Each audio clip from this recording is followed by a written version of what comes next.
আসসালামু আলাইকুম, আমি doctor Mariam Zaman, dermatologist and medical aesthetician, SR aesthetics.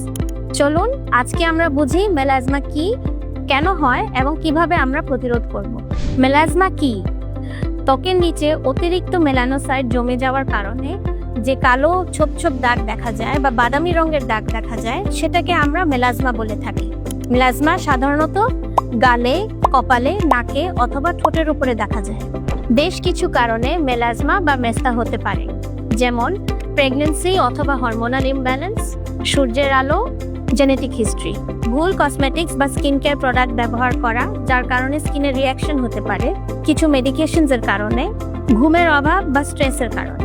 এখন প্রশ্ন হলো, প্রতিরোধ করবেন কিভাবে? প্রতিদিন সানস্ক্রিন ব্যবহার করুন। SPF 50 এর উপরে সানস্ক্রিন ব্যবহার করলে রোদের কারণে যে স্কিন ড্যামেজ হয়ে যাওয়ার সম্ভাবনা থাকে তা অনেকটাই কমে যায়। বাইরে গেলে ছাতা, ক্যাপ বা স্কার্ফ ব্যবহার করুন। স্কিন কেয়ার রুটিনে ত্বকের ধরন বুঝে সিরাম ব্যবহার করুন, যেমন রেটিনল, নাইসিনামাইড, হাইলুরনিক অ্যাসিড। তবে এই ক্ষেত্রে একজন চিকিৎসকের অ্যাডভাইস নেওয়া ভালো। হিট এক্সপোজার এড়িয়ে চলুন। শুধু সূর্যের তাপ নয়, রান্নাঘরের তাপ, স্টিম বা হট শাওয়ারও মেলাজমা বাড়াতে পারে। কাজেই নিয়মিত গরমের মধ্যে থাকলে মুখ ঠান্ডা রাখার ব্যবস্থা করুন। পর্যাপ্ত ঘুম বা মানসিক চাপ কন্ট্রোল করুন। ঘুমের অভাবে বা স্ট্রেসের কারণে হরমোনাল ইমব্যালেন্স হতে পারে, যার ফলে ত্বকে নেগেটিভ এফেক্ট ফেলে।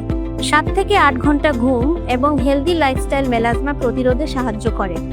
আর সবচেয়ে গুরুত্বপূর্ণ, কোনো দাগ দেখেই নিজে নিজে কোনো স্টেরয়েড ক্রিম ব্যবহার করতে যাবেন না, এতে দাগ আরও গভীর হয়ে যায়। মেলাজমা যদিও চিকিৎসাযোগ্য, তবে সঠিক সময় চিকিৎসা না নিলে এটি স্থায়ী দাগে রূপ নিতে পারে। এসআর এস্থেটিক্সে আমরা পেশেন্টদের স্কিন অ্যাসেসমেন্ট করে পার্সোনালাইজড ট্রিটমেন্ট প্ল্যান দিয়ে থাকি। আপনার যে কোনো স্কিন রিলেটেড প্রবলেমের জন্য নিশ্চিন্তে এসআর এস্থেটিক্সে ভরসা করতে পারেন।